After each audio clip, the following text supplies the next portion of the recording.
Hello! In today's video, I will be teaching you how to make one of my favorite simple cakes.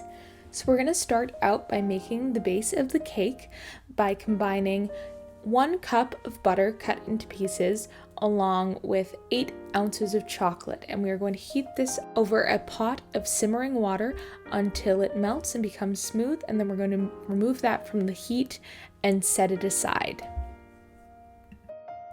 Next, we are going to take 5 room temperature eggs and we are going to separate the whites from the yolks.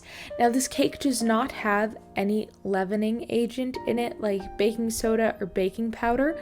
We are actually going to use the egg whites to get a rise out of it. So what you want to do is make sure that you get the yolks completely separated from the whites. If you get any egg yolk into the egg whites, they will not be able to gain volume because there will be some fat molecules from the yolks. Now we are going to mix in a 1/4 cup of dark brown sugar along with 3/4 of a cup of granulated sugar in with our 5 egg yolks and 1 teaspoon of vanilla extract, and you want to make sure to whisk these until they are light and fluffy.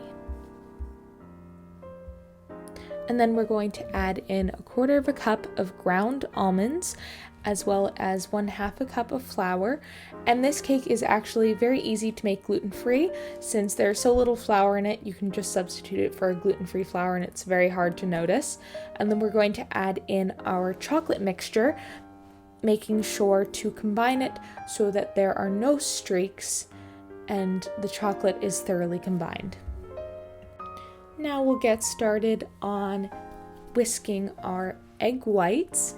You want to add in 1/4 teaspoon of cream of tartar, which just helps the eggs structurally to create the volume needed for the cake, beating them well until rounded peaks form. Now we're going to whisk in 1/4 of the egg white mixture, and then we are going to gently fold in the rest of them, making sure that we keep as much volume in the batter as possible.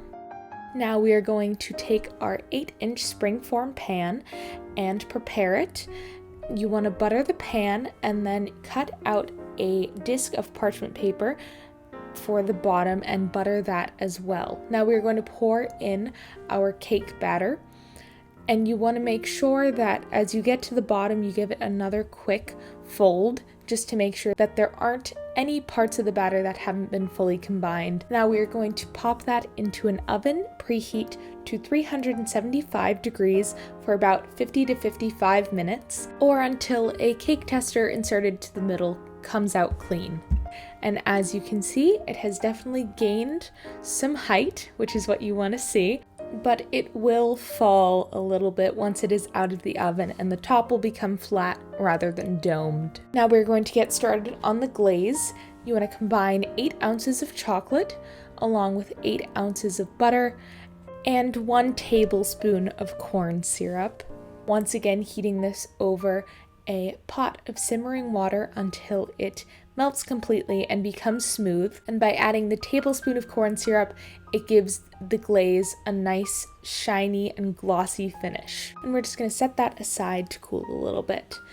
Now we are going to take our cake and we are going to place it over a clean baking sheet on a wire rack. And then we can begin glazing the cake. Now what you want to do is use a ladle to distribute the glaze on the cake, using the back of the ladle to spread the glaze all over the top of the cake, allowing it to drip down the sides. And then after I use the ladle, I use a small spatula to spread it over the sides and smooth it out on top, just to make sure that it is even all over the cake.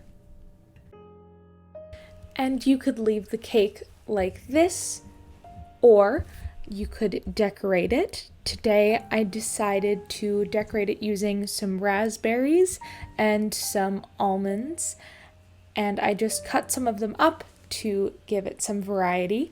I began by laying a sort of crescent shape along the edge of the cake using the raspberries, and then I filled in all of the gaps using my almonds as well as my cut raspberries.